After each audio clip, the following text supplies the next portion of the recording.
और बात करते हैं छत्तीसगढ़ की, तो आज 3 दिवसीय असम दौरे पर मुख्यमंत्री भूपेश बघेल रहेंगे और आज भी कई सभाओं को संबोधित करेंगे। तो असम के तिनसुकिया के खोबंग, शिवसागर के मैकपुर और डिब्रूगढ़ के बारबोराह में चुनावी सभाएं करेंगे। सीएम भूपेश बघेल डिब्रूगढ़ में जनसंपर्क भी करेंगे। दौरे के पहले दिन रविवार को कई चुनावी सभाओं को उन्होंने संबोधित किया। गोवंश तस्करी सिंडिकेट, ये सरकार इन सिंडिकेटों को बचाने का काम कर रही है। आपसे जो वादा किया था उसे एक भी पूरा नहीं किया। आसाम में कांग्रेस की गठबंधन की सरकार बनाई है। राहुल जी और प्रियंका जी ने आपसे 5 वादे किए हैं। ये सारे वादे हमने आपसे किए हैं, उस सब को हम पूरा करेंगे। तो एक और जहां मुख्यमंत्री दौरे पर है, तो वहीं बीजेपी में भी इस वक्त राजनीतिक सरगर्मियां तेज है, क्योंकि प्रभारी डी पुरंदेश्वरी लगातार बैठकें ले रही है। हमारे सहयोगी राजेश राज इन तमाम खबरों पर हमारे साथ इस वक्त जुड़ रहे हैं। राजनीतिक सरगर्मी की बात करें राजेश, क्योंकि सीएम भूपेश बघेल को एक नई बड़ी जिम्मेदारी मिली है जिसके लिए वो असम में है।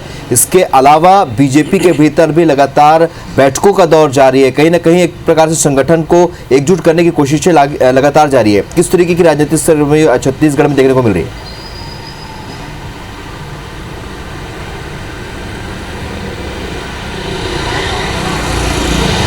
जी बिल्कुल, देखिए दोनों ही पार्टियां अपना राजनीतिक विस्तार चाहती है। कांग्रेस छत्तीसगढ़ में शासन कर रही है तो उसे असम में सीटें जीतनी, असम में वापस आना है, और बीजेपी यहां पे सत्ता में नहीं है तो यहां पे आने की कोशिश कर रही है। लिहाजा दोनों ही पार्टियों का एक ही लक्ष्य है, अपनी पार्टी का विस्तार, और जिन राज्यों में उसकी सरकार है उसे मजबूत होना, और जिन राज्यों में नहीं है उसको जीत पाना।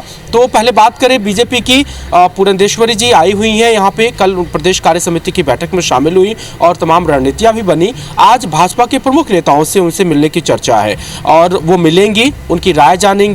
क्या कोई असंतोष है, किस तरह से पार्टी गतिविधियों को और बढ़ाया जा सकता है, संगठन को किस तरह से मजबूत किया जा सकता है, ये तमाम एजेंडे हैं जिसके तहत वो बीजेपी के तमाम बड़े नेताओं जो प्रदेश कार्य समिति में उनसे मुलाकात नहीं कर सके और जो दूसरे छोटे से लेकर के बड़े स्तर के नेता हैं उनसे मुलाकात करेंगी। मकसद सिर्फ एक है कि जिस तरह से 15 साल में सत्ता रहने के बाद 2 साल में जो विपक्ष की मजबूत भूमिका होनी चाहिए थी, बीजेपी वो कहीं ना कहीं परफॉर्म करती नहीं दिखी, और ये माना जा रहा है कि बीजेपी के भीतर ही कई नेताओं के बड़े गुट बन गए हैं जो संगठन को कमजोर कर रहे हैं, और ये रिपोर्ट धीरे धीरे डी पुरंदेश्वरी तक पहुंच भी रही है। अभी हाल ही में भारतीय जनता युवा मोर्चा की जो नियुक्तियां हुई उसमें को लेकर के जबरदस्त विवाद हुआ, क्योंकि जो पार्टी ने नियम तय किए थे उस नियम को नहीं माना गया। 35 साल के ऊपर के कई राजनीतिक घराओं से संबंध रखने वाले, या फिर यूं कहें कि बड़े नेताओं के बेटे या फिर उनके करीबियों को जगह दे दी गई, जो पार्टी नियमों के खिलाफ था, और इस नियम पर जमकर विवाद भी हुआ। तो इसी तरह के कई सारे संतोष पार्टी संगठन के भीतर है और कार्यकर्ता दूर होते चले गए। पुरंदेश्वरी जी की कोशिश यही है कि जमीन से जुड़े नेताओं से लेकर के हाशिए पर जा चुके नेताओं से बातचीत करें, उनकी मन की थाह ले, किस तरह का असंतोष कार्यकर्ताओं और नेताओं में है उसे दूर करें, और कैसे पार्टी के संगठन को एक बार फिर सशक्त बना करके सरकार को घेरे और सत्ता में वापसी करे, ये लक्ष्य लेकर के चल रही है। और इसी कोशिश के तहत न सिर्फ कार्य समिति की बैठक में पार्टी के नेताओं को टारगेट देना, मोर्चा को टारगेट देना, बल्कि जो नाराज नेता हैं उनके असंतोष को दूर करके फिर से पार्टी में वापस मजबूती से काम करने के लिए प्रेरित करना, इसी रणनीति के तहत काम कर रही है।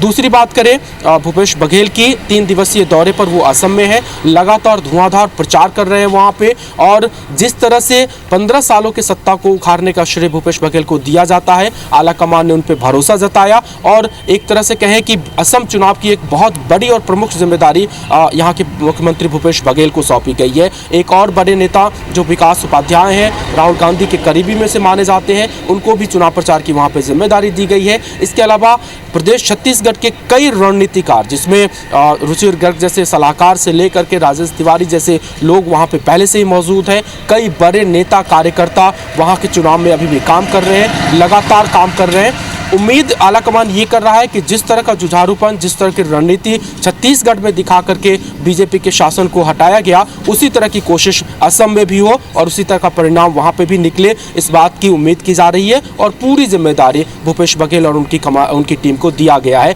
उसी के तहत भूपेश बघेल आज 2 जिलों के 3 जगहों पर जनसभाओं को संबोधित करेंगे। कल का भी कार्यक्रम रहेगा और किस किस रणनीति के तहत वहां फतह पाई जा सकती है, सत्तारूढ़ बीजेपी को हटाया जा सकता है, उन तमाम बातों पर चर्चा की जा रही है। एक जो बड़ी खबर आज प्रदेश के लिहाज से रहेगी कि 2 दिवसीय हड़ताल आज बैंकों में है।